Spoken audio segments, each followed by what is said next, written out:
Hello, and welcome back to the Beginner's Tatting video series. Today, I want to show you a couple of things. One is the shoelace trick, and the other is frontside, backside. You'll hear that referred to as frontside tatting, frontside, backside tatting, and what that does is it gives a definitive front and a definitive back. Now, frontside, backside, let me zoom in on this piece. This is done with Elizabeth size 10 thread. Let me zoom in on it. That way you can see what I'm talking about here. Front side, back side. Okay, when you're doing front side, back side, all your little pant loops are facing front side, even on your picots. Okay, on the back side, you can see there are little gaps where your picots are. And it looks like you've missed a stitch right here close to the end. Okay, can you see that? In size 10 thread, it's hard to see what I'm talking about, and that's why I use size 3 crochet cotton for classes, so that you can really get down in there and see it. But, excuse me, where everything joins, it's all like it's missing a stitch. This is front side, back side, and there's a way you do it, and it's very simple. The hardest part is retraining your brain to conceive doing this after you've learned to tat the normal way. That's the difficult part about front side, back side. One other thing is your joins. Typically, with regular tatting, you do an up join. On front side, back side, if you're working on the back side of your piece, you would do a down join instead of an up join. Reason for that is if it was right side, you'd do an up join, and a down join on the wrong side simulates an up join on the right side. I hope that didn't confuse you. Because it sounds confusing, but it's not. Just remember, any joins on the back side are down joins. Any joins on the front side are up joins. That will help you figure out which way you're going, because you will be able to see the front and the back. There is a difference. So today I'm going to show you what I've done, and then we'll get into the shoelace trick and different little tidbits of information that you can use with tatting. One thing I want to hit on, I know one of my videos previously I showed you how to wind a shuttle. It's done in the windmill method. I showed you how to wind bobbin shuttles. One thing I didn't show you. Okay, when you have a tatting shuttle that has a little pick right here on the end, you want that pick to face like that. So when you're winding your windmill method counterclockwise, your pick is facing the palm of your hand. Okay? These types of shuttles, make sure. Now, if they're plain Janes, that's what I call them, they have no pick on them anywhere, it doesn't matter which way you hold your shuttle. This metal shuttle is the same as one of these plastic pick shuttles. The difference is the pick is metal. You would wind it the same way. The pick coming towards the palm of your hand. Okay? That doesn't matter if you're a left tatter or a right tatter. You want your thread to come out the right side of your shuttle. And that is away from your hand. So if you're a left-handed tatter, your thread's going to come out this way. Right-handed tatters, thread's coming out this way. So it's coming out from this side at the base of that shuttle. So take, for instance, this one. Okay, this one's wound. It's wound correctly for a right-handed tatter. You see how that thread is coming out the back here? Now, if I was a left-handed tatter, it wouldn't be coming out the back. Can you see? Can you see down in there? It wouldn't be.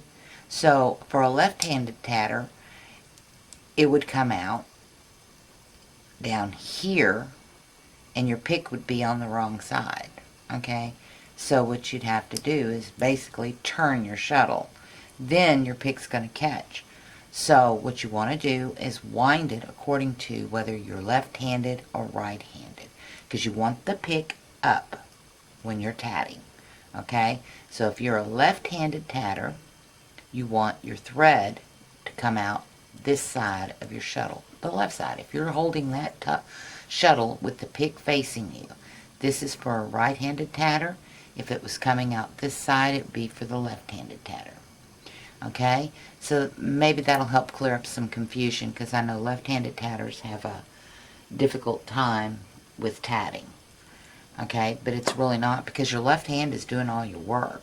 If you can learn how to hold the shuttle in the right hand and do your tatting, being your left hand's doing all the work and it's your dominant hand, it would, to me, it would seem like it would be simpler. Because the hard part was getting my left hand to communicate with my right hand. Okay? Now, the new Moonlight shuttles have this little crochet hook on the end. And I discovered, when I first got mine, that if you put that pick up on top like you do these kind, every time you come back through for your double stitch, this little hook is catching it. You want that hook to face the same direction as your thread. Okay?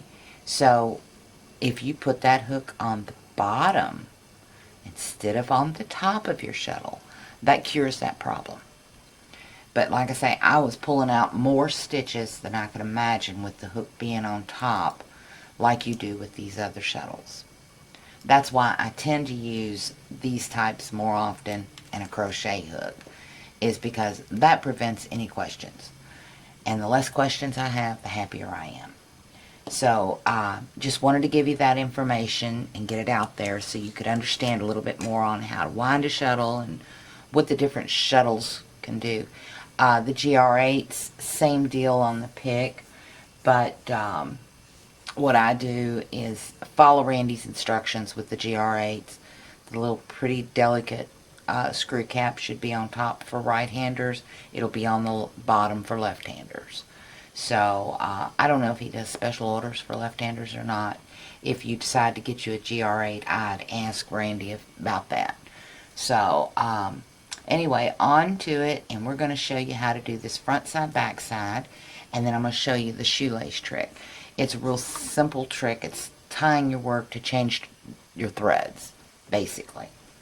Okay, what I have here is 2 shuttles wound, and I got a little knot here just to tie the threads together.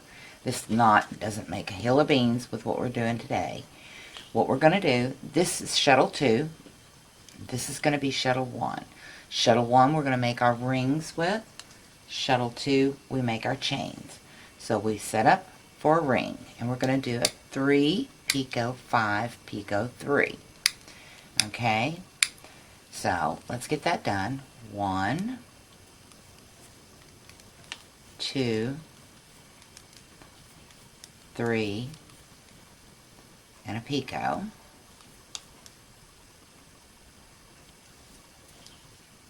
We're going to do 5 double stitches now. We've already got the 1 when we made the picot. Okay, let's do 5 more, or 4 more. 1, 2, 3, and 4. And we're going to do our joining picot. Now you can leave that picot the same size as the previous, or you can do a smaller one.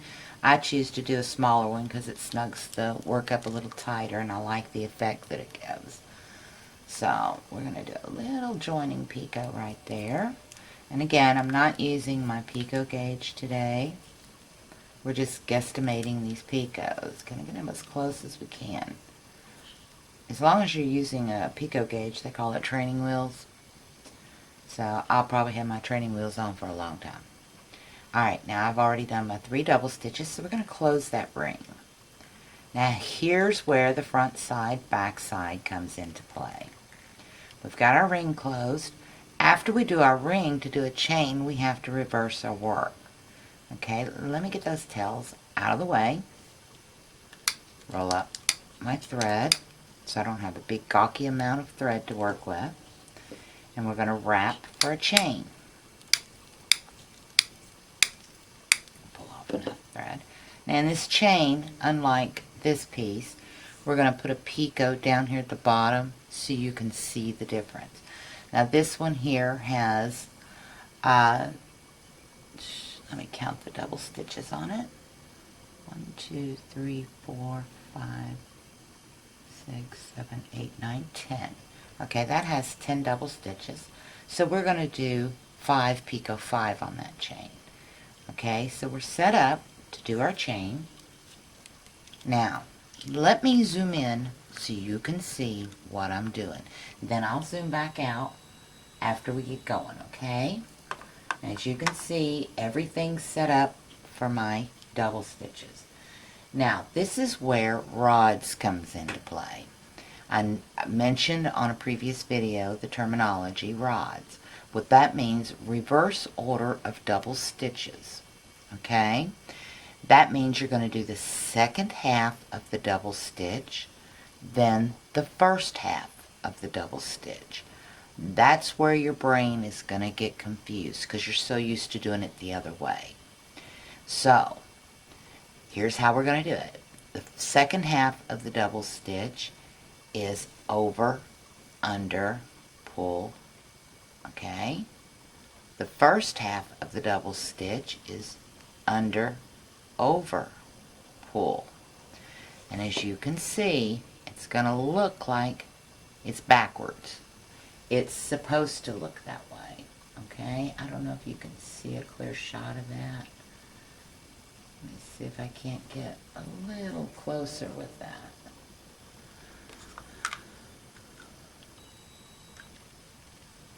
On focus. Doesn't like that shot too close. Not so she can catch up. Okay. It's not going to show it that well. Maybe when we get further into the chain you'll see. Okay, but that's one double stitch. Now we're going to do it again. Over, under, pull it through. Under, over, pull it through. Okay, can you see? Maybe if I shadow it some, yeah. If I put a shadow on it, the window open, so. Alright, if I put a shadow on it, you can see right here, it looks like the stitch is unfinished. Can you see that? On the other side, can you see that? Let me get it in the shadow here. The stitch is finished. See the pant loop? Okay. Let me pause for a second and see if I can adjust some of the lighting in here. So, hold on. Okay, I've closed the drapes. It's cloudy today, so the house is dark and I tend to open up all the drapes in the house. But I've closed the drapes and you can get a better shot of that. You can see how it looks like an unfinished piece, but it is finished on the other side. Say, there's your pant loop right there.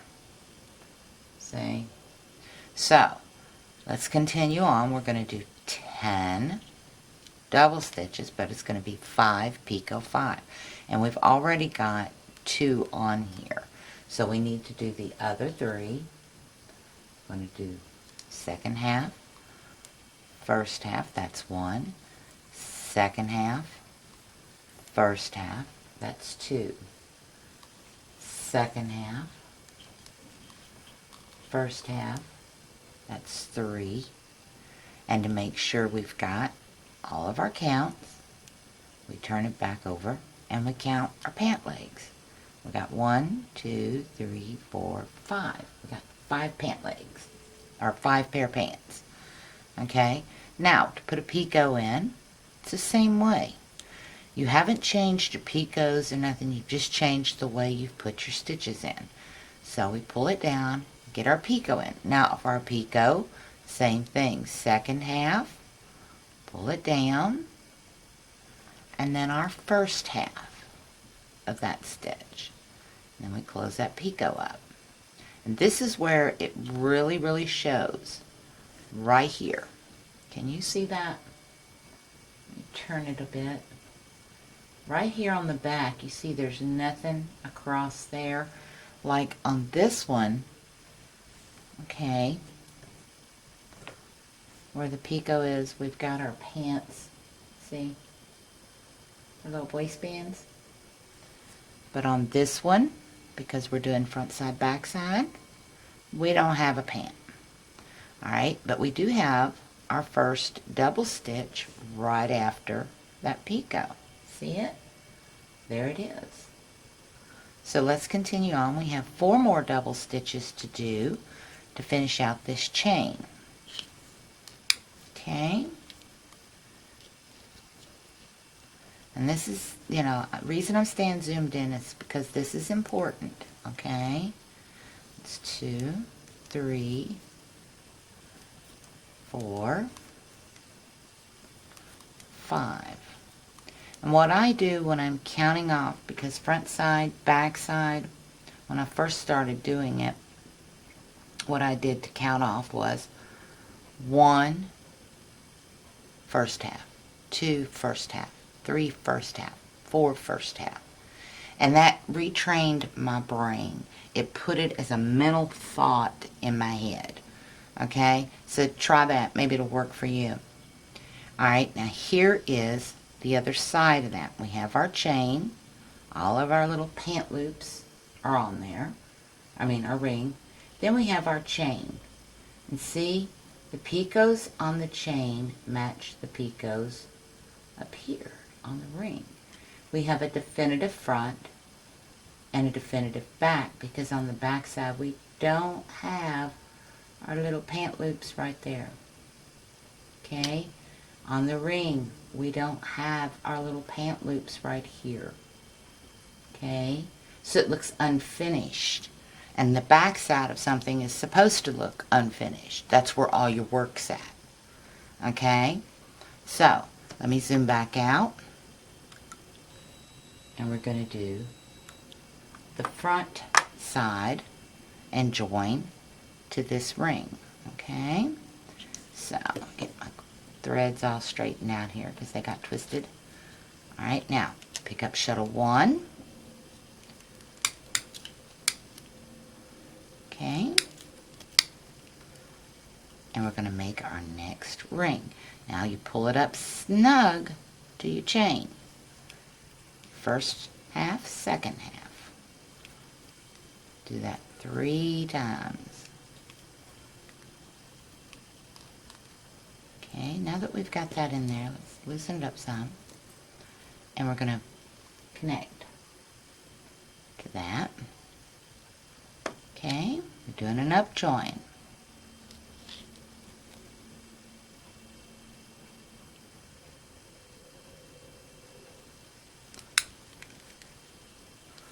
We're going to do 5 double stitches.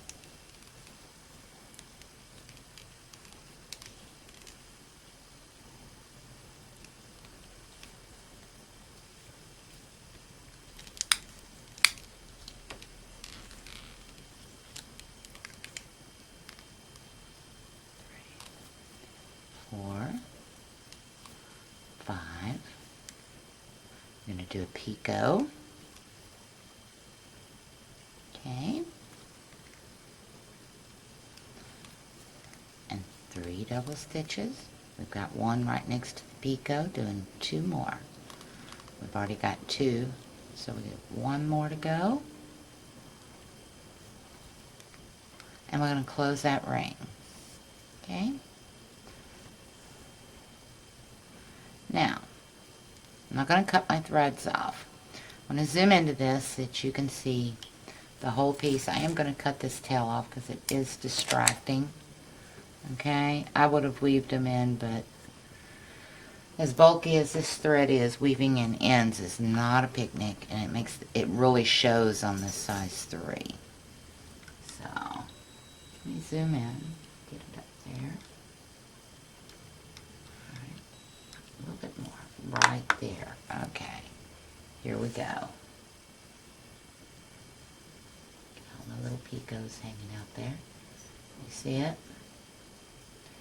All of our pant loops are facing out. Okay, that's that side. That's the front side. On the back side, it looks like we missed some stitches. Looks unfinished. And that's what you want for front side, back side. Okay, so now on to the shoelace trick. Now, what the shoelace trick does, as you can see, here is shuttle 1. This one is coming out the top. If we place this and we was going to do another ring beside it and we was going to come off of shuttle 1 with it, it's in the right position. Okay, you see that? Shuttle 1. This one is shuttle 2. Say I'm running out of thread on shuttle 1 and I have a lot of thread on shuttle 2. And I want to finish out this motif. I'm on the last ring. I don't want to have to tie in those ends. This is a good trick. And you can use it for other purposes in a pattern as well. But this is the trick to it. This is running low, very little thread. Just imagine that. This one's got a lot of thread and I can finish my ring using this one. Don't have to tie any ends. What can I do to get shuttle 2 thread on top to make my next ring? Well, you do the shoelace trick. Okay? The way shoelace trick works, we've got our threads laid out. Got our shuttles laid out. Let me tighten up the thread on this so you can see it because I'm zoomed in. I want you to see how we change where the threads are placed. Because if your thread's not coming out to the top of the piece for you to work with, it's going to cause a twisty and you don't want that. Okay? So here's shuttle 2 going, let's see. Here's shuttle 2. It's going this way, right here. Let me zoom out just a hair so you can get a full shot of it. Alright, how about that? Okay. Now, here's shuttle 2. Thread's coming out off of the chain. See it? Shuttle 1 is coming off of the ring. But we need shuttle 2 over here to make that next ring. Pick it up. You got your shoes on and you're going to tie them. Okay? See? Now, when you pull that down, watch how it goes. And this is what needle tatters do after every element, the shoelace trick. They tie a knot, tie it off. Now you have shuttle 2 for your chains and shuttle 1 for your ring. Because shuttle 1, when you place it, is on top. If we wanted a ring to come off right on the opposite side, using shuttle 1. Okay, we've got it in the right place. And you'd go ahead and you'd make your ring. Okay, set up, make your ring. Because shuttle 2 is down here. So if you wanted, say you had a pattern or you was making a pattern, and you needed a ring to come off right here and do this exact same pattern, the opposite direction, shoelace trick. That's where shuttle tatters use the shoelace trick, okay, to flip their working thread in the direction they want it to go. But I wanted to let you know it also works if you're running low on thread on one of your shuttles, but you have enough to complete on the other one, whatever you're working on, you can use that shoelace trick. And you can put your correct thread that you need where you want it, and then you're not tying in 50,000 ends because you've run out of thread. Because these little shuttles here don't hold a lot of size 10 thread. These do, okay? But you're still going to run out. Bobbin shuttles don't hold a lot at all. I mean, a little motif that's about this size in size 10, I have to fill my bobbin every motif. Okay, sometimes I'll get maybe a little extra on the bobbin and can start a new one, and then it dawns on me, duh, but I don't like to waste thread, so I can continue on. And then I use the other bobbin that I'm working with for my chains to finish out the motif. And then I don't have a truckload of ends to tie in, because when you tie in your ends, it does show if you don't watch what you're doing. And new tatters will have that problem. Okay, now I want to show you a piece here.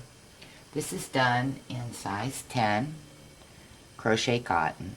It was when I was first starting to tat. Okay, I didn't know a hill of beans about tatting. I was just learning. I got a twisted picot here, okay, that should have went the other way for it to lay right. This is full of mistakes, okay? Let's be honest, I'm not going to fib to you. But you can see all the little pant loops, okay, facing outward. All right, on the back side, it looks unfinished, okay? Then when I get down here, it looks wonky. Okay, that's a good term, because this one, the pant loops are here, see, but they're not here. You see how that can confuse you? This is not front side, back side. I was just beginning to learn to tat. So, given that, you can see you're going to make mistakes. I did. Hang on to them. Because once you make a mistake and you leave it in the piece, you come back to it, say a year from now, and you say, I have really massively improved. My tatting today is 150% better than this. This was the first month of learning to tat. So that'll give you some encouragement to know, hey, some people say that looks really good. In my opinion, it doesn't. But some people say, oh, that's a beautiful piece. But I can see the mistakes in it now. I didn't see it when I first started. But when I hold that up to something that I make now, a huge, huge, huge difference. As you can see, my chains are all wonky and everything. So that may give you a bit of encouragement to know that, hey, you're not going to be perfect. Not now, but as time goes on, you will. So keep that in mind. And don't try difficult patterns until you get all these little tips and tricks down. These are the basics, okay? Now today you've learned front side, back side, and you've learned your little shoelace trick. This comes in very handy on a lot of occasions. So remember how to do it. And if you know, when I first learned how to do it, the way I showed you, if you don't know, tighten up your threads, lay it down like you got a shoe on the floor, and you're fixing to tie it. And tie that first step of that shoelace, and you've got it. Once you got it down, then, I mean, you just tat and you say, oh, I need the shoelace trick. You just go ahead and do it. It's second thought. Okay? So I hope that helps, and I hope you learned something today. And send me pictures of what you've done. Show me what you've done. I'd love to see it. If you got any questions, drop it in the comments section, and I'll get right back to you as soon as I can. Check out the other videos on the channel. Refresh your memory, but do work on the front side, back side. It does make your finished pieces look so much better. So until next time, happy tatting. You have a great day, and I'll see you in the next video where we're going to do split chains and Josephine rings. So have a great day. See you next time. Thank you.